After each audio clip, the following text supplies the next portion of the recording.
चलो।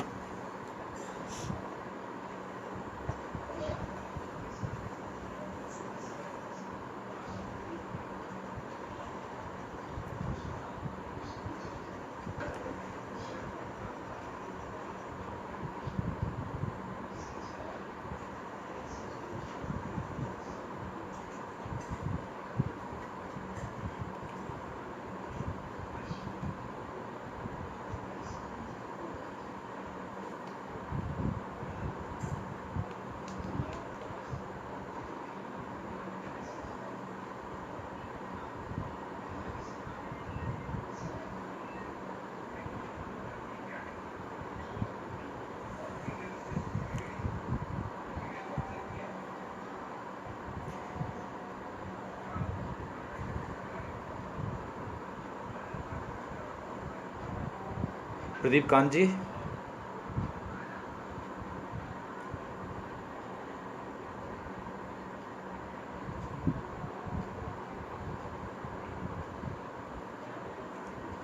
वेलकम। रेनू त्रिवेदी मिश्रा, आप आ गई हैं।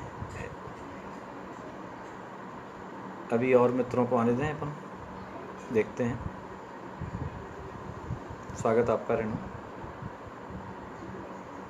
जी। के शर्मा चाची भी देख रही हैं, स्वागत आपका।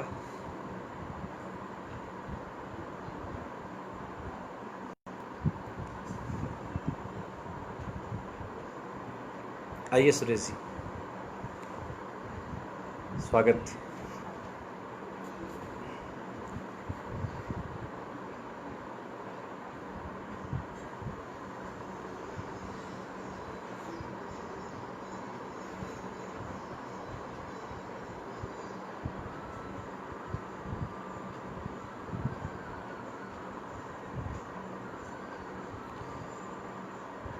नमस्ते एकता।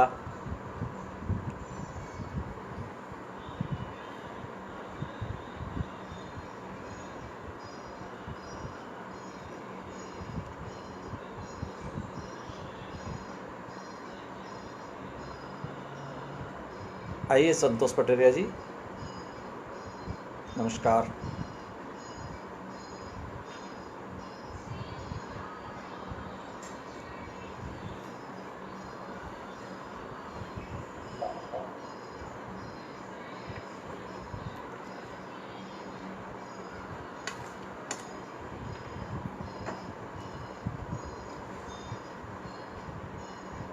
आइए कला जोशी जी, नमस्कार।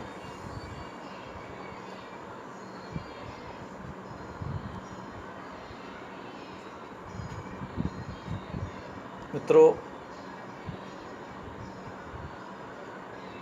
आज हम आनंद भाई आए हैं, नमस्कार।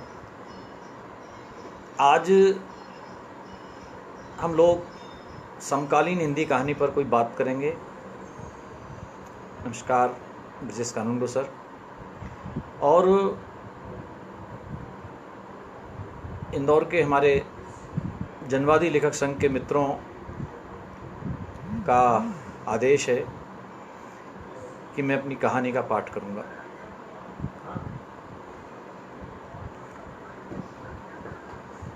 तो मित्रों, मैं अपनी एक कहानी भी आपको सुनाऊंगा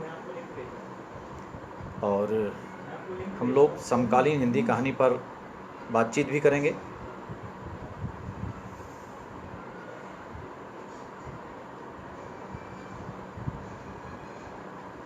दरअसल, नमस्ते सीरिन जी। दरअसल ये जो लॉकडाउन का समय है, नमस्कार मधु सक्सेना जी, कांता जी नमस्ते। ये जो लॉकडाउन का समय है, इसका तमाम साहित्यकार अपने तरीके से उपयोग कर रहे हैं। विदिशा में भी लोग लॉकडाउन के पीरियड में समय समय पर ऑनलाइन गोष्ठी कर रहे हैं। दतिया में भी हुई हैं, इंदौर में भी इस तरह पेज पर ऑनलाइन का भी एक तीसरा चौथा कार्यक्रम है। शनिवारी जी नमस्ते। अरुण आदित्य जी नमस्ते भाई, स्वागत है आपका। तो ये जो सिलसिला है बहुत अच्छा है। पिछली बार अरुण आदित्य जी का काव्य पाठ था, उसमें विश्वनाथ कदम जी आज आ गए हैं, नमस्कार। शिवानी हैं जयपुर से, नमस्ते। तो उसमें काफ़ी संख्या में लोग उस दिन ऑनलाइन हुए थे, उन्होंने सुना था। मुझे लगता है कि ये खाली समय को बिताने का बहुत बढ़िया साधन है, और जब हम साहित्य के साथ हैं, एक कल्याणकारी उपक्रम के साथ हैं, तो फिर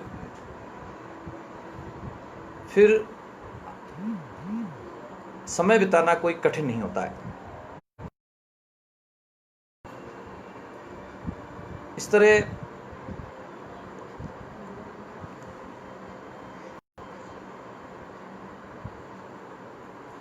जो साहित्यिक कार्यक्रम हो रहे हैं, जो गोष्ठियाँ हो रही हैं, उनमें एक बात होती है विमर्श की। जनवादी लेखक संघ ने एक और नया प्रयोग किया था। पिछली बार कई लोगों ने मिलकर, जगदीश सुहाने सर नमस्कार, पिछली बार कई लोगों ने मिलकर कुछ अंतर से अपनी अपनी बात रखी थी। जिस तरह बैठक में होता है, बैठक में लोग अपनी बातें रखते हैं, बारी बारी से अपनी बात रखते हैं। बारी बारी से हमारे मित्र ऑनलाइन हुए थे, अपने अपने कुरुक्षेत्र पर बातचीत हुई थी। प्रदीप कांत जी, प्रदीप मिश्र जी,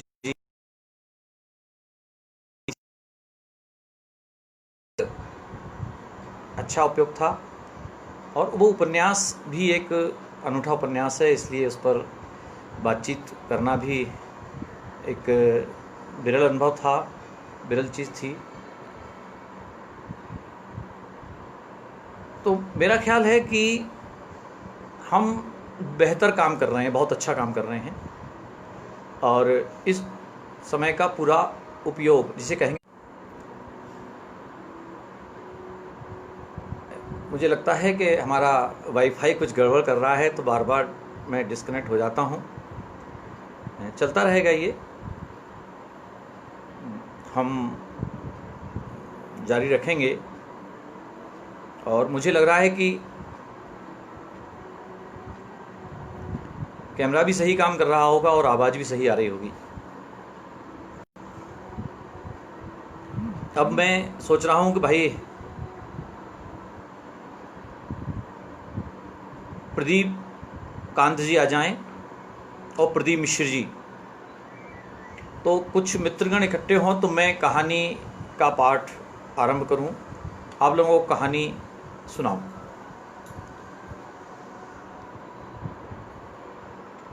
कहानी के बारे में कहा जाता है,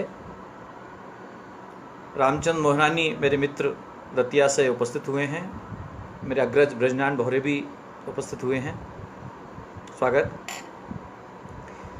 मैं कह रहा था कि कहानी पढ़ने से ज़्यादा सुनने की चीज़ है, और कहानीकार को भी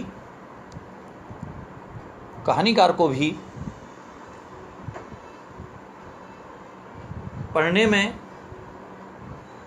में जो आनंद आता है वह किसी में नहीं आता। तो कहानी पाठ हर कहानीकार का पहला शौक़ होता है, बल्कि कवियों का भी। रचनाकार अपनी रचना का पाठ बहुत इत्मीनान से करता है, बहुत सुख के साथ करता है। मीनाक्षी दुबे मैडम नमस्ते। तो रचना पाठ एक ऐसा काम है जो बहुत लेखक के लिए, रचनाकार के लिए बहुत मज़ेदार काम होता है। वर्तमान कहानी की हम बात कर रहे थे मित्रों, कि हिंदी में जो 2010 के बाद की कहानी है वो बहुत महत्वपूर्ण कहानी है। इस कहानी ने विश्व स्तर की कहानी होने का गौरव प्राप्त किया है। इसकी जो कला है, इसका जो शिल्प है, इसकी जो भाषा है,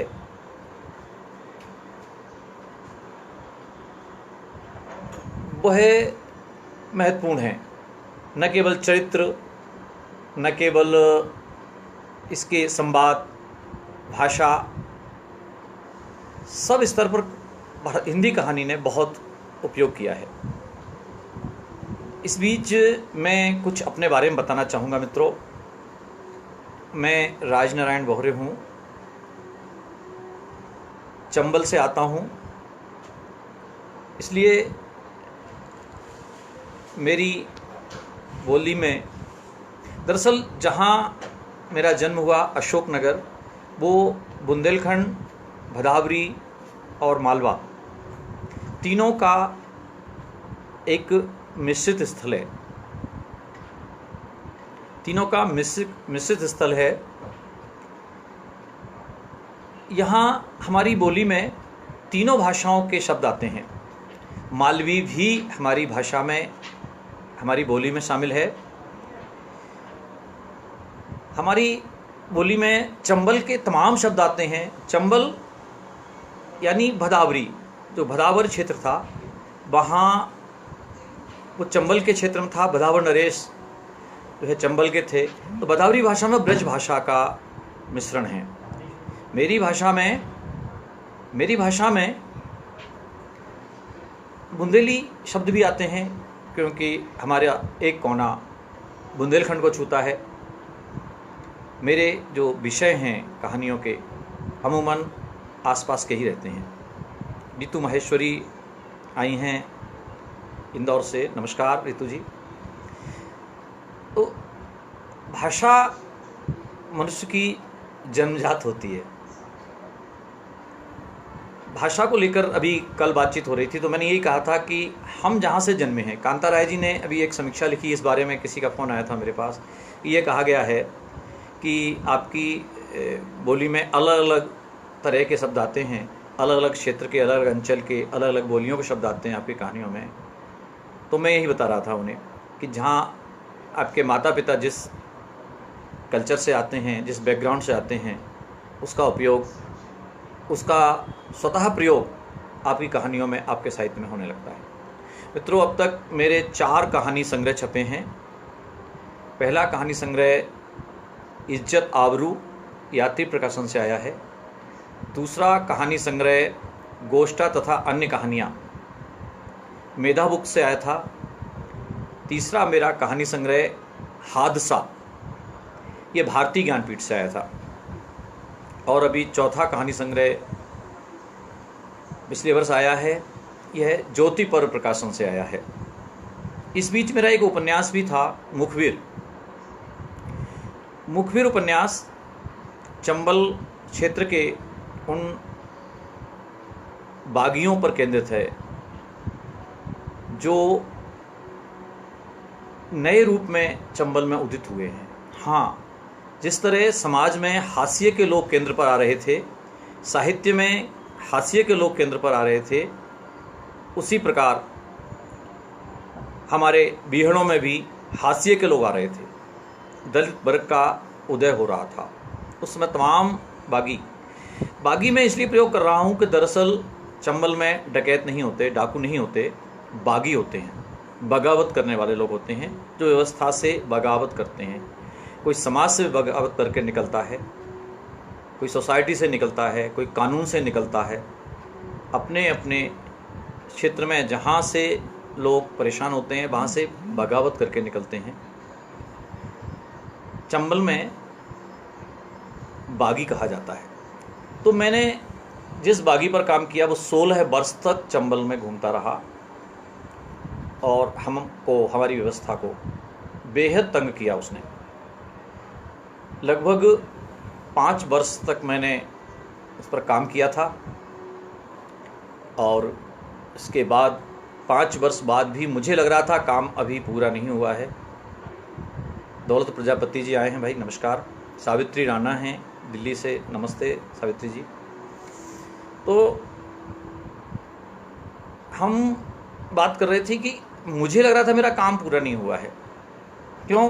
कि जिस बागी के बारे में बात कर रहा था उसकी अंतिम खबर तक मैं लगातार उसके पीछे था। मैं उन स्थानों पर गया था जहाँ वो रहा है, जो बोली वह बोलता है, नमस्कार रजनी शर्मा जी। तो उस चीज़ को मैंने कोशिश की पकड़ने की ताकि चीज़ें प्रामाणिक रहें। मित्रों, मेरे इन साहित्यिक उपलब्धियों पर, मेरी इन साहित्यिक कामों पर मुझे मध्य प्रदेश हिंदी साहित्य सम्मेलन का बागेश्वरी पुरस्कार दिया गया था और मुझे साहित्य अकादमी मध्य प्रदेश का सुभद्रा कुमारी चौहानवी कहानी संग्रह पर मिला था। अब्दुल जब्बार खान शारिफ जी झांसी से हैं, वो भी आ गए हैं। नमस्कार शारिफ भाई। मुझे लग रहा है कि अब कहानी पाठ मुझे आरंभ करना चाहिए,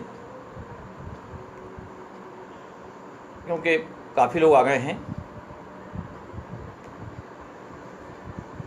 मुखबिर की अभी चर्चा हो रही थी। एक जगह मातृभारती में मुखबिर उपन्यास ऑनलाइन 31 किस्तों में छपा है, ऑनलाइन आया है। तो वहाँ बात हो रही थी और कांता राय जी ने भी जिक्र किया है कि जो पुलिस का कोड वर्ड है, पुलिस की भाषा है और डकैतों की भाषा है, उसको बड़े अधिकृत रूप में आपने उपयोग किया है। आदरणीय गुरुवर हमारे केवीएल पांडे सर भी उपस्थित हो गए हैं। प्रणाम सर। ये जैसे वो कहता है, गुरु वशिष्ठ कुल पूज्य हमारे, इनकी कृपा धनुजरन मारे, तुलसीदास जी ने कहा था। तो गुरुवर केवीएल पांडे साहब मेरे गुरु हैं, कथा गुरु भी हैं और यथार्थ में भी गुरु हैं। मनीष वैद्य जी आ गए हैं। आइए मनीष जी, नमस्कार। मैं सोचता हूँ कहानी पाठ मुझे आरंभ करना चाहिए। मित्रों, मुझे बहुत प्रिय है मेरी कहानी भय। कहानी का मैं यहाँ पाठ करूँगा। पसंद है, मेरे मित्रों को पसंद है, मेरे गुरुवर डॉक्टर केवीएल पांडे सर को भी बहुत पसंद है वो कहानी। तो लीजिए, कहानी कुछ इस तरह शुरू होती है। भय। कॉलेज से चौराहा 2 किलोमीटर से भी ज़्यादा दूर था। इस दूरी को पाटती थी सड़क, तारकोल की उम्दा सड़क। सड़क पर सब था, पेड़, परिंदे, माइलस्टोन और टेलीफोन के खंभे भी, पर आदमी न थे। सड़क सुन। प्रोफेसर रवि के मन में भय था कि पीछे लगे लड़के कहीं शुरू हो गए तो। इस तो का जवाब किसी के पास न था। वैसे तो सब ठीक चल रहा था। आज ही सुबह जब वह कॉलेज के लिए निकले थे तो रोज की तरह प्रसन्न और शांत थे। उन्हें याद है कि रास्ते में उन्हें एक छात्र किताबों का पुलिंदा दबाए मिला था। सर, मेरी परीक्षाएं बढ़ चुकी हैं, ये आपकी पुस्तकें वापस देने आ रहा था। रवि बाबू ने सहज भाव से उससे किताबें ले लीं। न उसने धन्यवाद दिया, न उनकी अपेक्षा थी। उसके हाथ का वजन अपने हाथों में दबाए मुस्कुराते हुए वे कॉलेज के लिए चल पड़े थे। मन में सोच जरूर रहे थे कि आज किसी प्रोफेसर ने किताबों का पुलिंदा हाथ में देख लिया तो फिर टोकेगा। रवि बाबू इसमें कोई हर्ज नहीं मानते। किसी को किताबों की ज़रूरत है, उसे दे दी। वो तो शुक्र इस बात का है कि किसी को पता नहीं कि कॉलेज के दर्जनों छात्र वक्त ज़रूरत रवि बाबू से कुछ ना कुछ नकदी लिए बैठे हैं। इस बात का गहरा आत्मसंतोष है रवि बाबू को कि उनके पढ़ाए छात्र सदैव अच्छे नंबरों से पास होते हैं। उनके बहुत से छात्र आज ऊंची नौकरियों में हैं। उनका सारा समय छात्रों के लिए ही सुरक्षित रहता है। शाम को कमरा नंबर 13 में उनकी तीसरी ड्यूटी थी।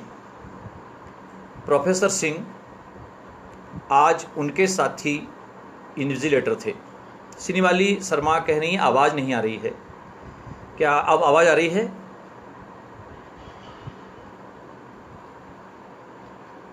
मित्रों, मनीष वैद्य जी बताएं कि आवाज़ आ रही है? सुमन कुमावत आ गई हैं। नमस्ते सुमन जी। मैं आगे कहानी शुरू कर रहा हूँ, शायद आवाज़ आ रही है ये सोचकर।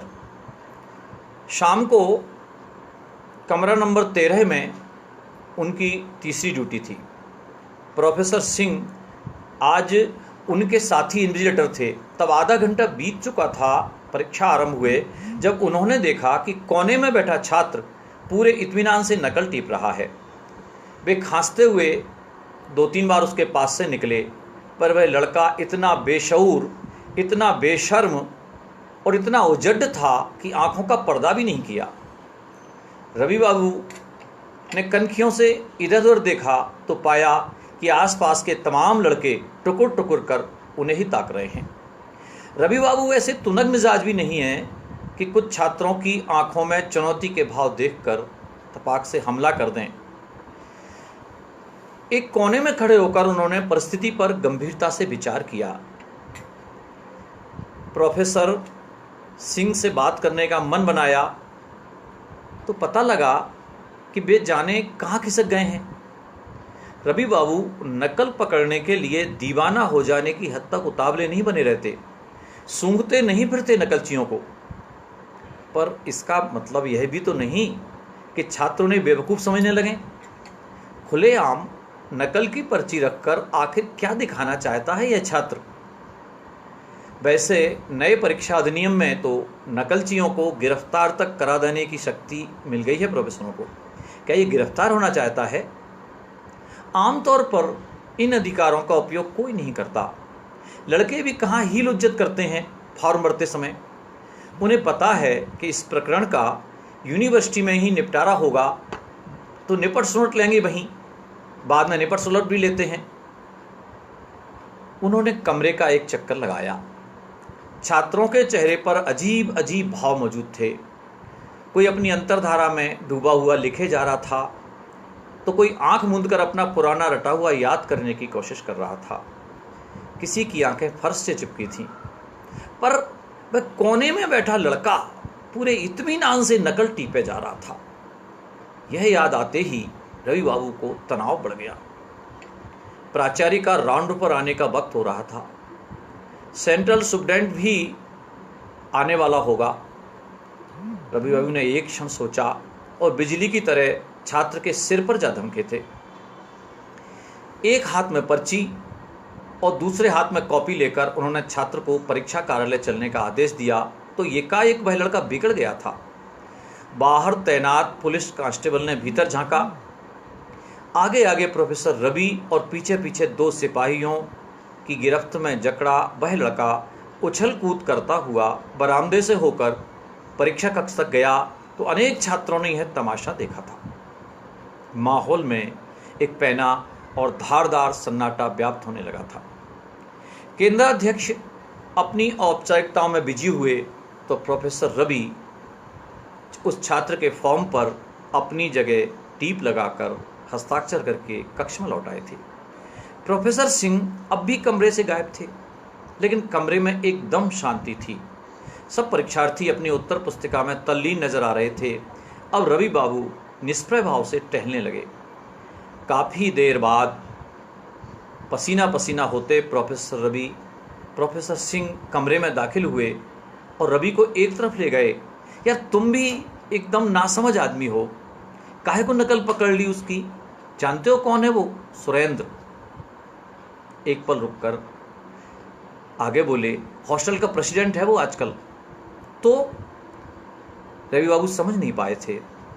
तो यही कि अब भुगतना अपना करा धरा, तैश में प्रोफेसर सिंह ऊंची आवाज में बोले थे। प्रोफेसर सिंह फिर गायब हो गए थे और रवि बाबू यह समझने का यत्न करने लगे थे कि आज आखिर उन्होंने क्या गलत कर दिया। हर साल इम्तहान होते हैं, हर साल वे कुछ नकलें पकड़ते हैं, पर ऐसा कभी नहीं हुआ कि किसी प्रोफेसर ने उन्हें धमकाया हो, किसी लड़के ने उन्हें धमकाया हो। शिव प्रताप, जाहिद, जसपाल और कुणाल को भी उन्होंने बीए फाइनल में टेबल के पास पड़ी नकल की पर्चियों के साथ पकड़ा था। लड़कों ने कुछ कहा तो निरपेक्ष भाव से रवि बाबू ने इतना ही कहा था कि जिंदगी की लाइन में 1 वर्ष का कोई महत्व नहीं होता। लंबी घंटी बजी तो रवि बाबू ने कॉपियां बटोरनी शुरू कर दी।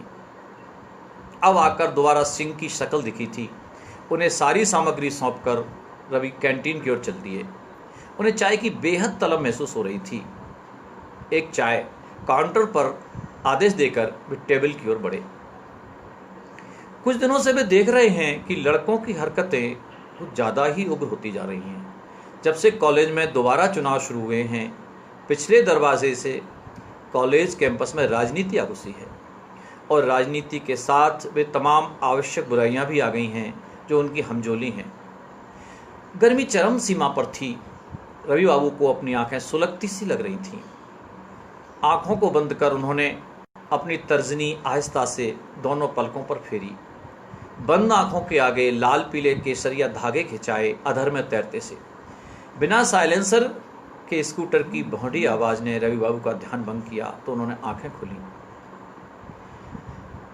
कैंटीन की खिड़की से उन्होंने बाहर देखा तो पता चला कि कॉलेज के ठीक सामने बने हॉस्टल के कैंपस से अपने खटारा स्कूटर पर सवार सिंह लौट रहे थे। चाय का प्याला उठा कर मुंह में रखा तो स्वाद बिगड़ गया। चाय बिल्कुल ठंडी हो गई थी। ठंडी चाय एक और सरका दी उन्होंने। घड़ी देखी तो पता चला कि 7 बज गए हैं, यानी कैंटीन में पूरा 1 घंटा गुजर गया। शाम घिराई थी। कैंटीन से बाहर निकलते समय उन्होंने देखा कि कॉलेज में एकदम सन्नाटा है।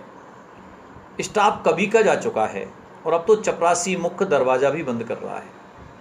रवि ने बाहरी गेट की तरफ बढ़ते हुए सोचा, आज तो सचमुच बहुत देर हो गई। यहाँ से बस्ती 2 किलोमीटर से भी ज़्यादा दूर है और तो कोई बात नहीं है, पर सन्नाटे में चलना मनहूसियत लगती है। तो रवि बाबू ने लंबे डग भरना शुरू कर दिया। 100 मीटर भी नहीं चले थे कि उन्हें एकाएक एहसास हुआ जैसे कुछ लड़के उनके पीछे आ रहे हैं। अनजाने में ही ज्ञानेंद्रियां सतर्क हो गईं। बेचैनी बढ़ी। अचानक एक पल को भय की अनुभूति विद्युत तरंग की तरह मस्तिष्क से होती हुई दिल तक पहुंची। तो बन गया मैं भी निशाना। सोचते हुए एहसास हुआ कि उनका समूचा शरीर एक बारगी पसीने से नहा उठा है। औरों की बात अलग है, पर वे यानी लड़कों के चहेते प्रोफेसर रवि सर हैं वे, और उनके खिलाफ भी कोई खड़ा हो सकता है, यह तो कभी सोच भी नहीं सकते वे क्या कोई नहीं सोचेगा।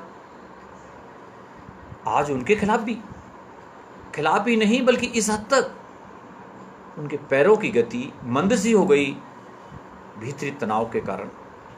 आज उनके साथ कोई हादसा हो गया तो कल कस्बे में हर जुबान पर उनका ही नाम होगा। अखबारों तक पहुंचने में देर नहीं लगेगी। वैसे भी यहाँ तिल का ताड़ बनते देर कहाँ लगती है। इधर मार पिटाई तो दूर की बात, लड़के उन्हें छू भी लेंगे तो रवि बाबू की ऐसी बदनामी होगी कि सिर उठाकर चलने के काबिल नहीं रहेंगे। कॉलेज के साथी अध्यापक सुनेंगे तो बाँछें खिल जाएंगी उनकी। अच्छा रहा लड़कों के हिमायती बनकर घूमते थे, अब अक्ल का ठिकाने। स्टाफ क्लब में ऐसी बातों से उनका बैठना मुहाल हो जाएगा। यह समाचार जब घर पहुंचेगा तो पत्नी शिप्रा भी बहुत नाराज होगी। मैं कहती थी ना, तो मानते कहाँ थे। देख लिया लड़कों से दोस्ती का परिणाम। नकल पकड़ने के लिए मैं कितना मना करती थी, पर अपने आगे किसी की सुनते ही कहाँ थे। अब मेरी तो नाक कट गई ना। कल को कॉलोनी की औरतें पूछेंगी तो क्या जवाब दूंगी। नाते रिश्तेदारों तक बात जाएगी, कस्बे के मित्र परिचितों तक बात जाएगी, और इन सब के उल्टे सीधे सवालों के उत्तर देते देते रवि बाबू हलाकान हो जाएंगे। पुलिस में रिपोर्ट कर देंगे तो कोर्ट में पेशियां करते करते परेशान हो जाएंगे। यदि रिपोर्ट नहीं करेंगे तो दोहरी दिक्कतों में फंसेंगे। एक तो वे लड़के और प्रोफेसर मूंछ उमेटते घूमेंगे, और दूसरे जो भी सुनेगा यही कहेगा कि रवि बाबू की कोई गलती होगी तभी तो पुलिस में रिपोर्ट नहीं की। दरअसल आज यदि मारपीट होती है तो उसकी चोटों का डर नहीं है, बल्कि आज के बाद जो भोगना पड़ेगा वह ज़्यादा पीड़ादायक होगा। उस पीड़ा का भय है उन्हें। सोचते सोचते भय का बुखार सा चढ़ाया उनके बदन में। शरीर शिथिल सा होने लगा। फिर से उनका, पर मन और ज़्यादा सक्रिय हो रहा था क्षण क्षण। 10 वर्ष हो गए इन्हें इस कॉलेज में पढ़ाते हुए, पर ऐसी स्थिति कभी नहीं आई।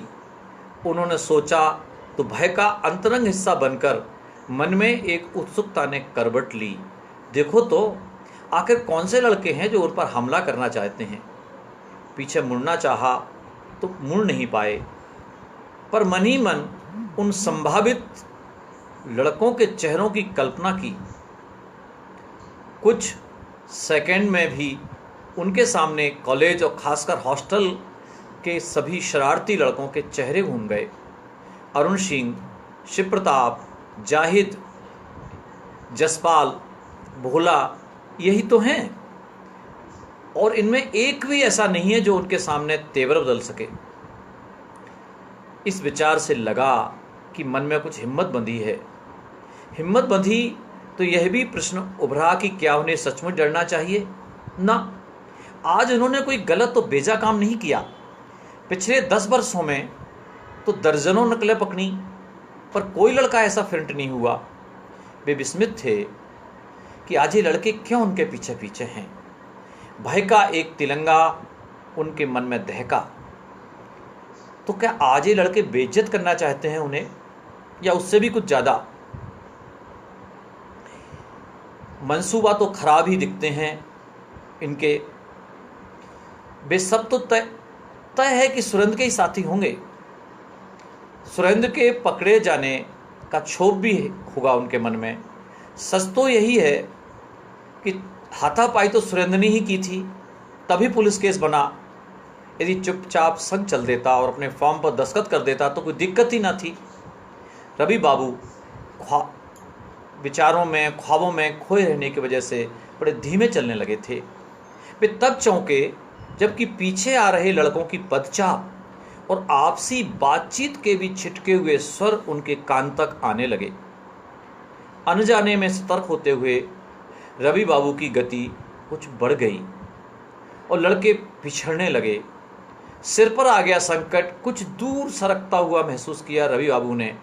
वे सोच रहे थे कि पीछे आ रहे छात्र निहत्थे तो नहीं होंगे, हर एक के पास कुछ ना कुछ जरूर होगा। हॉकी, चैन, सरिया, हो सकता है चाकू कट्टा भी हो। याद करते करते फिर पसीने से नहा गए वे। लगभग दौड़ने के ढंग से सरपट कदम बढ़ा दिए उन्होंने। भय के अजगर ने बुरी तरह लपेट रखा था उन्हें और इस कारण जल्दी हाँफने लगे वे। तभी शाम के सुरमई अंधेरे को बेचती किसी छोटे वाहन की हेडलाइट से एकाएक उनकी आंखें चौंधिया गईं। उन्होंने आंखें मिचमिचाई। सामने देखने में परेशानी हो रही थी, इस कारण नजरें सड़क से चिपका लीं और 10-20 कदम आगे बढ़े। सोचा चलो आसपास कोई तीसरा निष्पक्ष व्यक्ति मौजूद है। इस एहसास से मन कुछ आश्वस्त हुआ। निकट आने पर पता चला वह एक जीप थी, सरकारी जीप। ऊपर पीली बत्ती लगी थी और सामने पीतल के मोटे अक्षरों में लिखा था HDOP।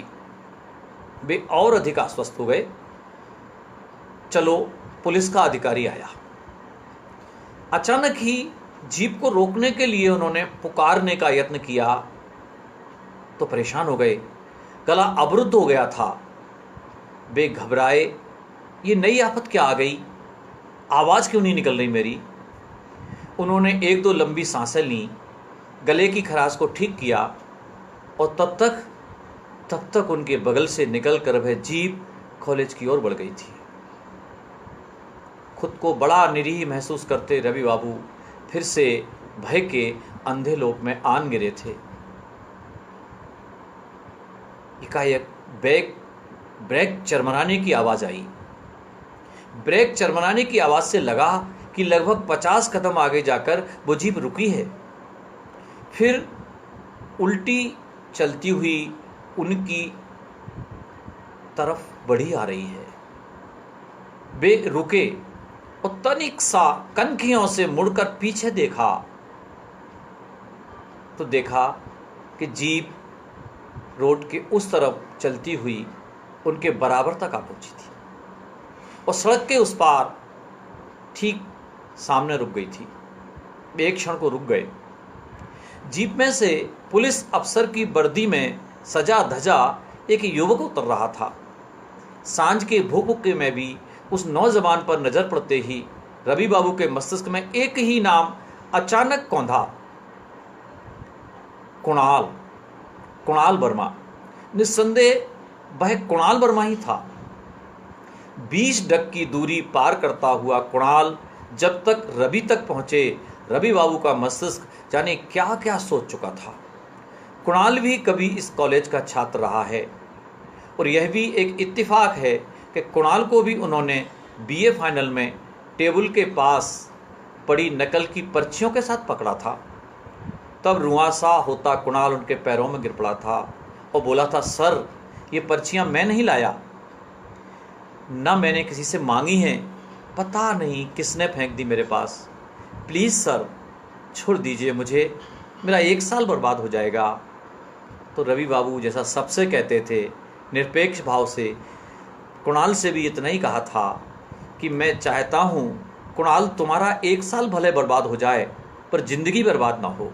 एक बात बताऊँ कुणाल, याद रखना कि ज़िंदगी बहुत लंबी है और वह ज़िंदगी अगर साफ शफाक उजली हो तो कहने ही क्या है। ज़िंदगी की सफलता में 1 साल का कोई महत्व नहीं होता कुणाल। हालांकि उस घटना के पहले कुणाल का ऐसा कोई रिकॉर्ड न था, पर प्रत्यक्ष को प्रमाण किया।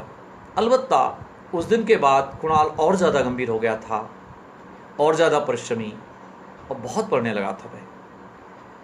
बेशक यूनिवर्सिटी से उसका वह प्रकरण बिना प्रतिबंध के निपट गया था और अगले वर्ष कुणाल ने फिर परीक्षा दी थी और अच्छे नंबरों से पास हो गया था। जल्दी ही अपने पिता का तबादला होने की वजह से वह यहाँ से चला गया था। बाद में सुना था कि वह डीएसपी के लिए चुन लिया गया है।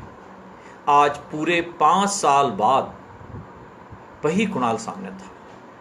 एकाएक रवि बाबू के भीतर कुंडली के मारे बैठे भय के नाग ने फिर फन फैलाया। वही कुणाल मौका देखकर आज उस दिन का बदला। प्रणाम सर। उन्हें चौंकाता हुआ कुणाल उनके पैरों पर झुका था और अंतर्द्वंद में जकड़े रवि के मुंह से बेतुका सा जवाब निकला था, हेलो हेलो कुणाल। रवि के चेहरे को देखकर कुणाल को शायद कुछ असामान्य सा लगा था और उसने रवि से 50 फीट दूर खड़े लड़कों पर एक उड़ती सी नजर डाली थी। जस्ट सर 1 मिनट, कहते हुए रवि के पास से कुणाल उन लड़कों की ओर दौड़ गया था। तो उसके साथ जीप के पास खड़े ड्राइवर उस सिपाही ने भी मुस्तैदी से कुणाल का अनुसरण किया था। अब रवि का माथा ठनका। वे परेशान से होकर उधर ही ताकने लगे थे। एक अजीब सी उदासी धुआं धुआं होकर उनकी आंखों से रिसने लगी थी। बाद में उन्होंने देखा कि कुणाल उन लड़कों के बीच खड़ा सामान्य बातचीत कर रहा है, कोई मारपीट नहीं कर रहा है, और वे लड़के सहमति से सिर हिला रहे हैं। उनकी सारी आशंकाएं तिरोहित हो गई थी एक साथ जब वे 8 लड़के पीछे मुड़े थे और पराजित से हॉस्टल की ओर लौट गए थे। सिपाही वगैरह भी वापस चल दिए थे और कुणाल रवि बाबू की तरफ आ रहा था, सूने माहौल में अपने पुलिसिया जूते खटकाता हुआ। रवि बाबू ने याद करने की कोशिश की कि कौन थे ये लड़के जिनसे कुणाल अभी बतिया रहा था। वे लोग लौट गए सर। कुणाल के तरल हुआ स्वर ने चैतन्य सा किया उन्हें। हाँ चले गए, देखा मैंने, अटकते से वे बोले।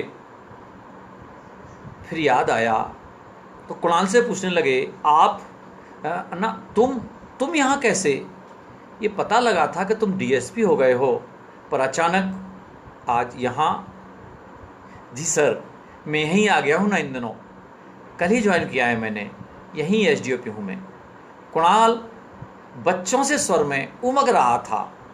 आइए सर, मैं आपको घर छोड़ दूँ ना रहने दो, मैं चला जाऊँगा, मैं तुम जाओ। कहते हुए रवि बाबू आहिस्ता से अपनी दिशा में चल रहे थे कि पीछे से कुणाल ने उन्हें फिर टोका। बोला, सर लगता है आप बहुत परेशान हैं, आप निश्चिंत रहिए,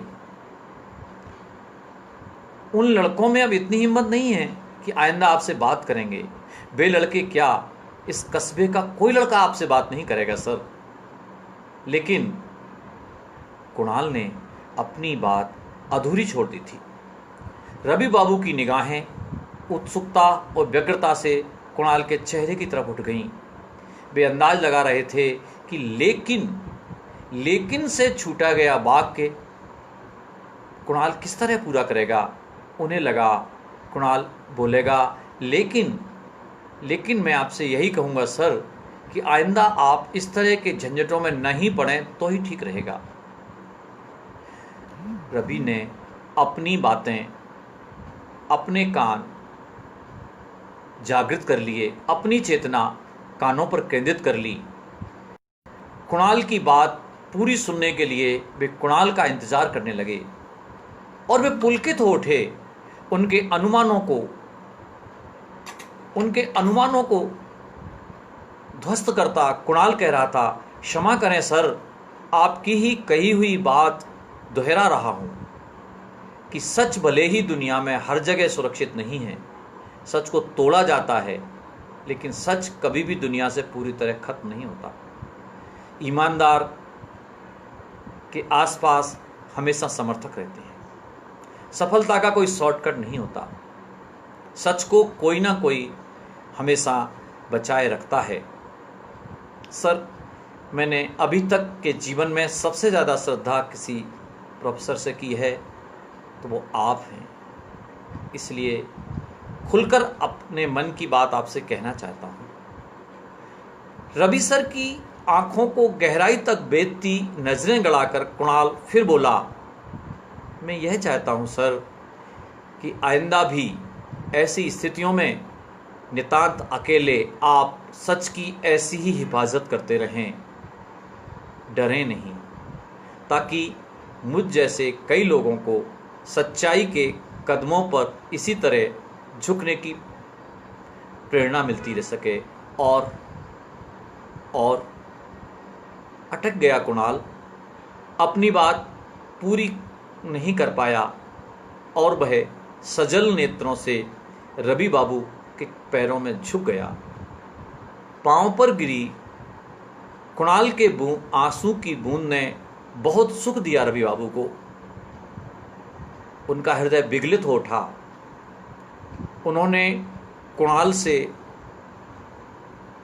कुछ कहने की कोशिश की पर बोल नहीं पाए। कुणाल के सिर को सहलाया उन्होंने, बाहें पकड़कर सीधा खड़ा किया उसे, लेकिन कुणाल उनसे नजरें नहीं मिला सका, क्योंकि कुणाल की गर्दन पर गिरे गर्म आँखों से गिरे आंसू ने भी कुणाल को भी पुलकित कर दिया था। नत नयनों से कुणाल मुड़ा और अपनी जीप की ओर बढ़ गया। नजरें नहीं मिलाई उसने रवि सर से। आशंका और भय के कुहासे से निकलकर प्रेम, विश्वास और ईमानदारी की स्निग्ध हवा से सराबोर होते, ताज़ा ऑक्सीजन लेते रवि बाबू अपनी स्वाभाविक चाल और आत्मविश्वास के साथ घर की दिशा में चल पड़े थे। धन्यवाद मित्रों, ये थी मेरी कहानी। प्रदीप कांत जी आ गए हैं, उषा बोहरे अशोनर से हैं, वे भी आ गई हैं। मित्रों, ब्रजेश त्रिपाठी जी भोपाल से हैं, ब्रज श्रीवास्तव जी आए हैं विदिशा से। आप मित्रों को काफ़ी लगी, आप लोगों की जो टिप्पणियाँ आ रही हैं उनसे मुझे लग रहा है कि सबको कहानी अच्छी लगी है। मित्रों, आप लोगों का आभार कि आपने इतना समय निकाला। जनवादी लेखक संघ इंदौर की यूनिट की तरफ से सभी श्रोताओं का आभार, मेरी तरफ से भी आभार। मधु सक्सेना कह रही हैं कि सच कभी हारता नहीं, उन्हें अच्छी लगी है कहानी। जगदीश सोहाने जी भी बता रहे हैं कि बहुत अच्छी कहानी लगी उनको। प्रज्ञा शालिनी ने भोपाल से कहा है कि कहानी अच्छी है, सिद्धांतों को जिताने वाली है। उनके पिता शिक्षा विभाग में रहे हैं और उनको भी ऐसे बहुत अनुभव रहे हैं। सारिब जी ने कहा है कि कहानी अच्छी लगी है और शिक्षा जगत के लिए बहुत अच्छी है। शिव अवतार पाल जो इटावा से हैं उनको भी कहानी ठीक लगी और अंत अच्छा लगा। मित्रों धन्यवाद। मनीष वैद्य जो समकालीन हिंदी के कहानी के बहुत सशक्त हस्ताक्षर हैं और उनकी प्रस्तुति गजब की होती है, उन्हें भी ये प्रस्तुति अच्छी लगी। एकता कानूनगो बख्शी हमारी भतीजी है, उसको भी कहानी बहुत अच्छी लगी। शुक्रिया एकता, तुमने समय निकाला। और शिवानी जयपुर को भी ठीक लगी है। दिनेश भट्ट हमारे छिंदवाड़ा से हैं, उनको कहानी ठीक लगी। आनंद व्यास जी को भी अच्छी भी लगी और पाठ उन्हें ठीक लगा। आनंद जी थैंक यू, धन्यवाद। मुझे लगा कि मेरी प्रिय कहानी को मैं पढ़ूं, अपनी प्रतिनिधि कहानी को पढ़ूं, इसलिए मैंने इस कहानी का चयन किया। संभव है कि अति आत्मविश्वास में बहुत कुछ, मैं बबीता गुप्ता बोल रही हैं कि कहानी अच्छी है और सच्चाई की जीत हमेशा होती है, इसके लिए उन्होंने थम्स अप का निशान दिया है। मीनाक्षी दुबे जी यही कह रही हैं कि उन्हें पिताजी का खरापन याद आया है। मीनाधर द्विवेदी पाठक भी कह रही हैं कि अच्छी कहानी है। संदीप बहरे अशोरा से कह रहे हैं कहानी सचमुच अच्छी है। सीमा व्यास जी ने भी पूरी कहानी सुनी है, श्रीन भावसार ने भी सुनी है। तो मुझे लगता है कि हम कहाँ से ये सब लाएंगे, कहाँ से सुनेंगे। जो चीज़ें हमको सुनने को मिलती हैं, जो हमको देखने को मिलती हैं, वो हम कहानी में लाते हैं और अच्छी चीज़ें लाते हैं। जिस तरह हम समाप्त होते पशुओं के लिए, समाप्त होते जानवरों के लिए, समाप्त होते प्राणियों के लिए हम अभयारण्य बनाते हैं, उसी तरह ईमानदार, सिद्धांतवादी और भले लोगों के लिए हम साहित्यकार ही अगर याद नहीं करेंगे, स्मरण नहीं करेंगे, उन्हें अपने साहित्य में जगह नहीं देंगे, तो कौन देगा। गुरुवर डॉक्टर KBL पांडे सर कह रहे हैं कि उस समय हिंदी साहित्य में एक कहानी पर दिया जाने वाला सबसे बड़ा पुरस्कार इस कहानी को मिला था और तत्कालीन प्रधानमंत्री महोदय ने इसे समारोह में आकर पुरस्कृत किया था, भय कहानी को, और उस कहानी का पाठ भी वहाँ किया गया था। शिक्षा विभाग से जुड़े जितने भी हमारे परिवार के बड़े लोग हैं और मित्रगण हैं, सबको अपनी घटनाएं याद आ रही हैं, अपने आसपास की घटनाएं याद आ रही हैं। कहानी आप लोगों को अच्छी लगी, आप लोगों को बहुत कुछ आसपास का याद आया, तो मुझे लगा कहानी सफल है।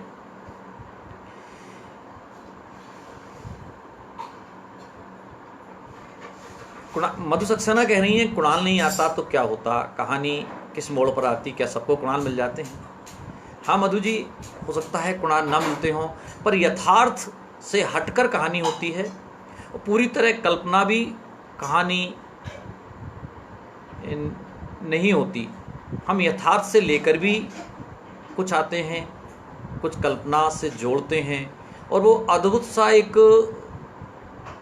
तिलिस्म शामिल होता है, अद्भुत सी कारीगरी इसमें शामिल होती है जो कहानी बनाती है।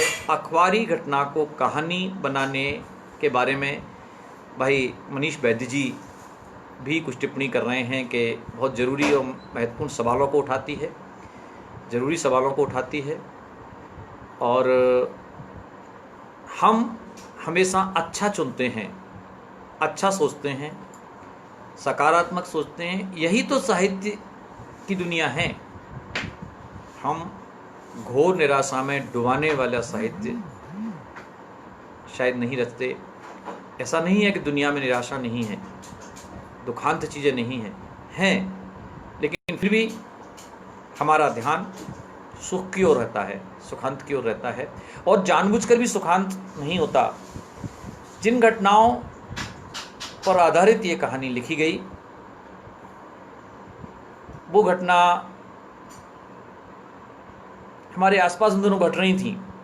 ऐसी घटना भी थी कि एक प्रोफेसर के बदन पर 56 चाकुओं के घाव थे और उन्हें अस्पताल ले जाना पड़ा था। और ऐसी घटना भी थी कि लड़के खुद लौट गए थे, दूसरे लड़के लौटा के ले गए थे।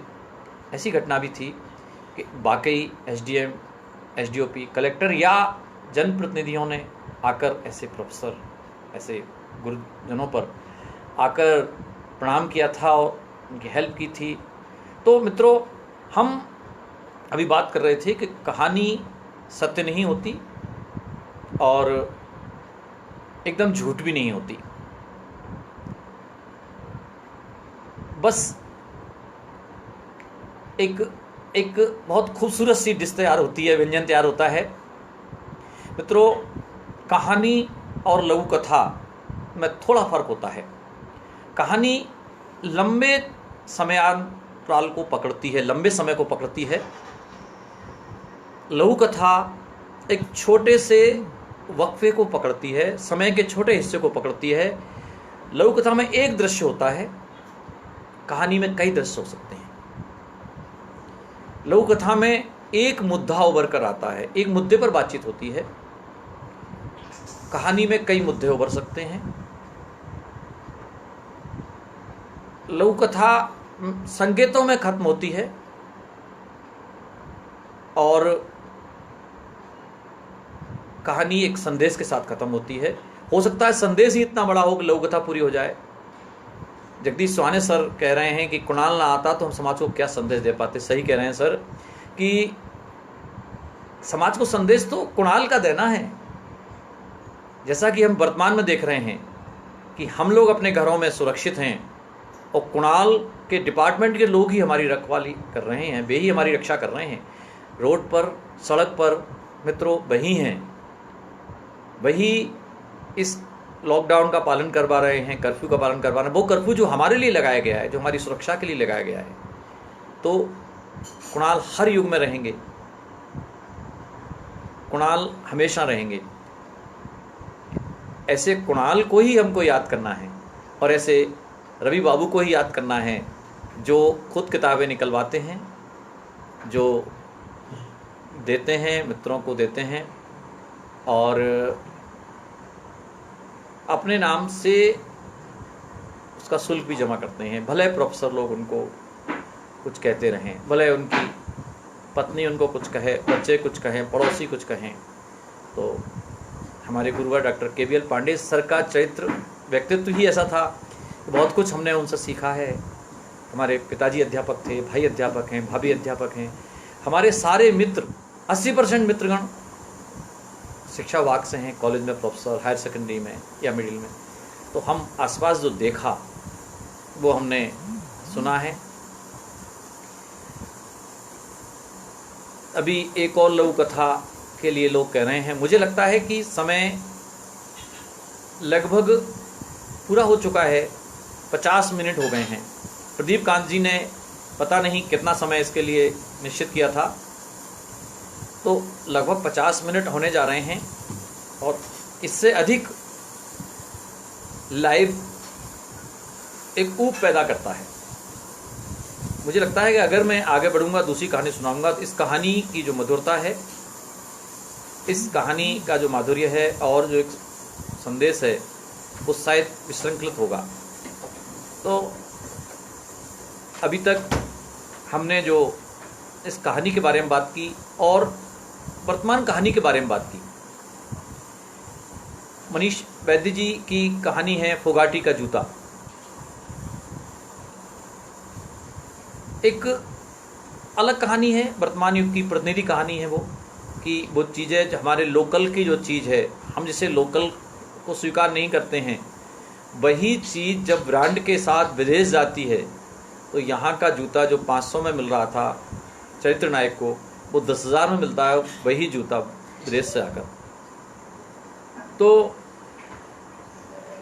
ये जो बाज़ार हमारे आसपास आ गया है मित्रों, मेरी कहानी है businessbabe.com या बाज़ार बेब। क्या है? यही तो है। मैंने कोशिश की है कि बाज़ार की एक प्रवृत्ति को उस कहानी में लाया जाए।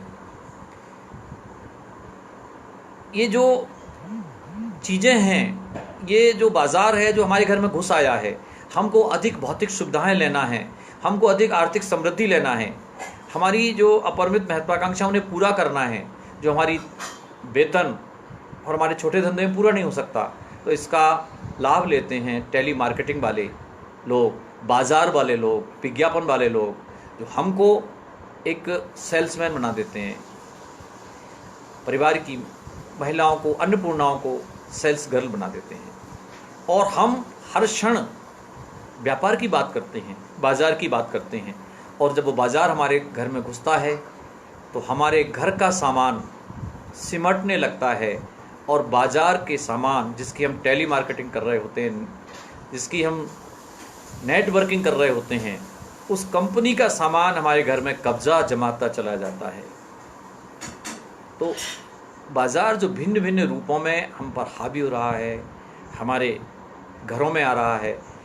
डॉक्टर KBL पांडे सर का एक कविता की पंक्ति है कि इतनी प्रगति हुई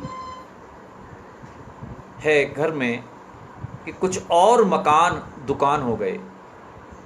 एक कस्बे में अगर प्रगति कुछ हुई है तो इस बात पर हो रही है कि जो निवास के मकान थे उनमें कितने टूटकर दुकानों में तब्दील हो गए हैं। प्रगति हम इस चीज़ से देख रहे हैं। बाज़ार हम पर हावी हो रहा है। बाज़ार की चीज़ें, बाज़ार जब आता है तो अकेला नहीं आता, पूरे कल्चर को लाता, पूरी संस्कृति को लाता है, अपने गुण और अवगुण दोनों के साथ बाज़ार आता है। मीनाक्षी दुबे जी ने अभी एक कहानी लिखी है, फाइनल ड्राफ्ट, जो कथा बिम्ब में छपी है। बहुत अच्छी कहानी है। अभी बूढ़े का लाफ्टर सब कहानी है दिनेश भट्ट की। मित्रों, हमारे भीतर से जो हास्य गायब हो रहा है, हमारे भीतर से जो दर्द गायब हो रहा है, करुणा खत्म हो रही है, उसको लेकर लिखी हुई कहानी है। एक कहानी मुझे याद आ रही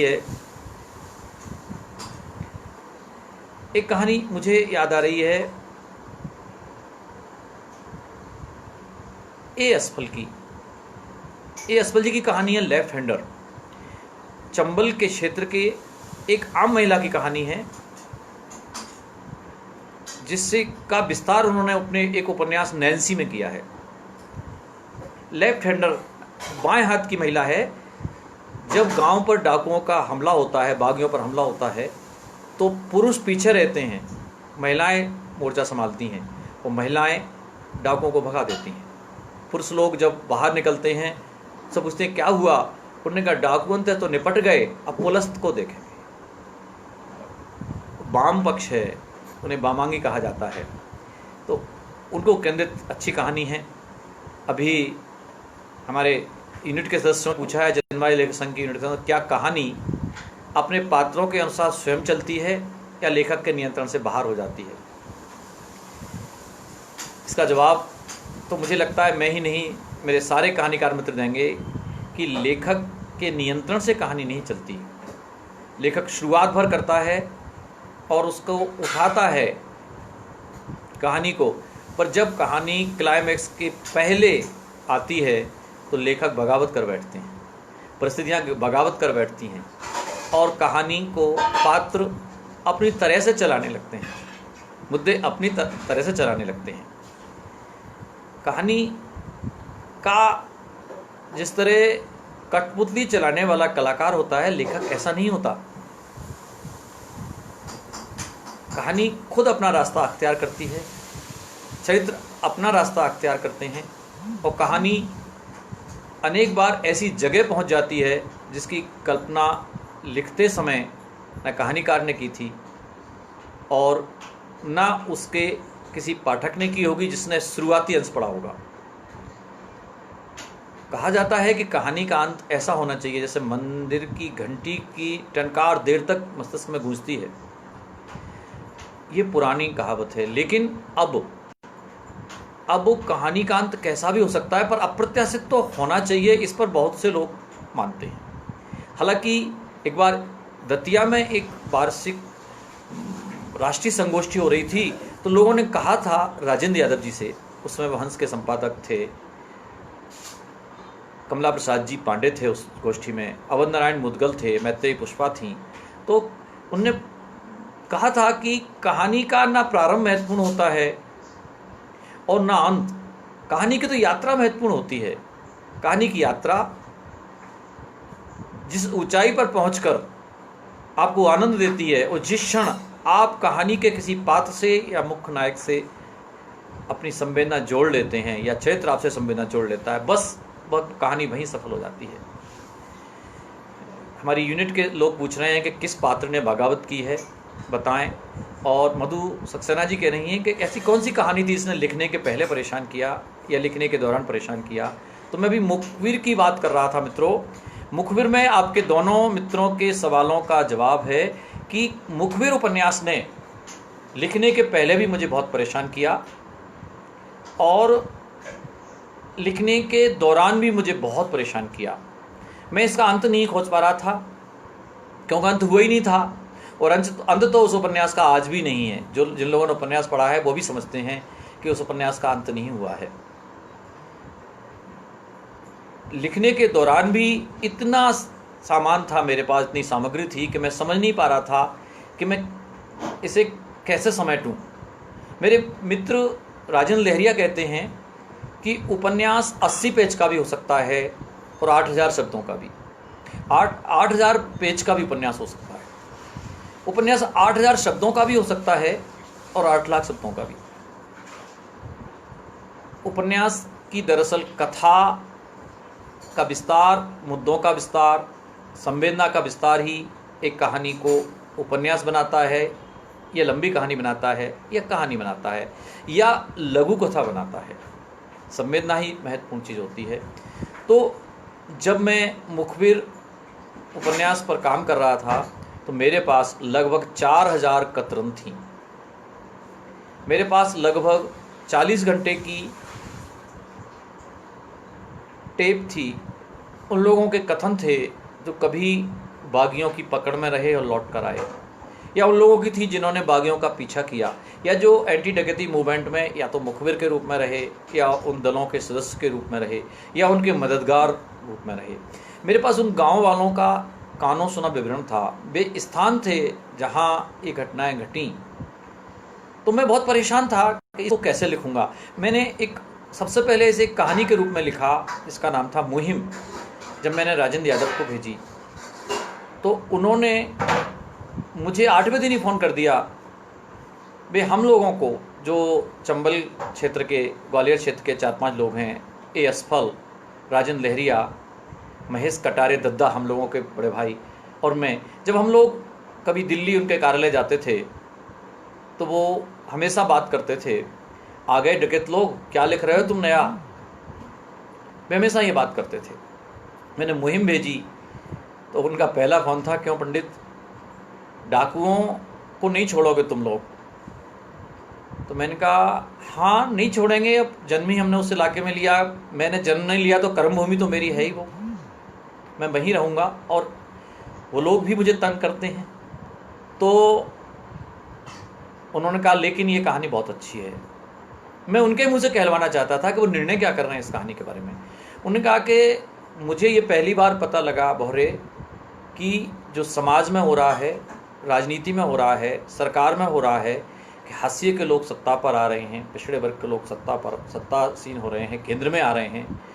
ये हर जगह हो रहा है, बीएड में भी हो रहा है, दफ्तरों में हो रहा है, समाज में हो रहा है। ये पढ़कर, ये जानकर मुझे बहुत अच्छा लगा, और मैं इसको हंस में छाप रहा हूँ। इसे कहीं मत भेजना, अपना फ़ोटो बायोडाटा भेजो। मैंने कहा हंस में तो 2 साल की क्यों रहती है। उन्होंने कहा नहीं, मैं क्यों तोड़कर 3 महीने बाद इसको छाप रहा हूँ।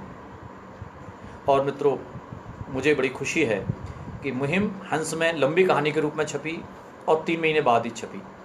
बाद में उन्होंने ही एक बार फ़ोन किया कहानी छपने के बाद। राजन जी ने कहा क्यों बोहरे, कहानी ख़त्म हो गई क्या। हमने कहा सर मेरे हिसाब से तो नहीं हुई है। तो बोले छोड़ क्यों दी, छपने से किसी कहानी का अंत नहीं हो जाता। बाद में मैत्री कुशवा जी से बात हुई। उन्होंने कहा काय राजनारायण क्या कर रहे हो कहानी को। हमने कहा जिया काम कर रहे हो उस पर। और मित्रों, फिर मैंने उस कहानी को डेवलप किया और वो उपन्यास मुखबिर के रूप में सामने आया। जिस दिन मैंने पूरा किया मुझे बहुत खुशी हुई, बहुत खुशी हुई, क्योंकि कई वर्षों की मेहनत, कई घंटों का जागरण और कई दिनों की दहशत भरी यात्राओं का परिणाम थी।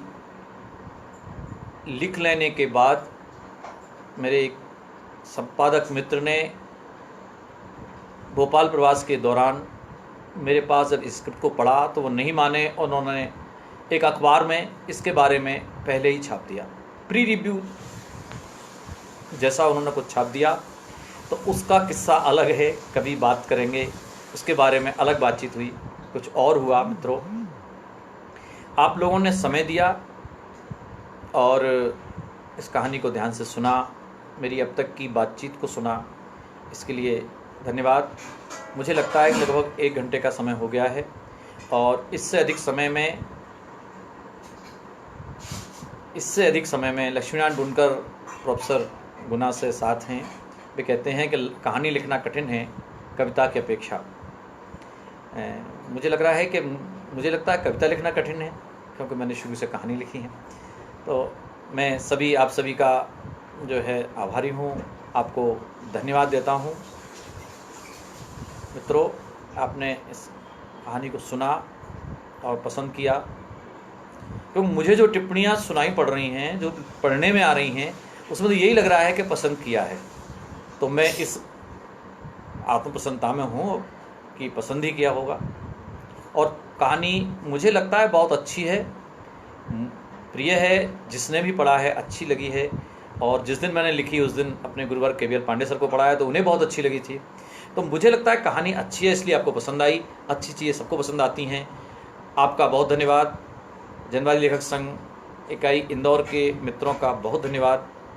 मित्रों, नमस्कार, आपसे विदा लेता हूँ। धन्यवाद।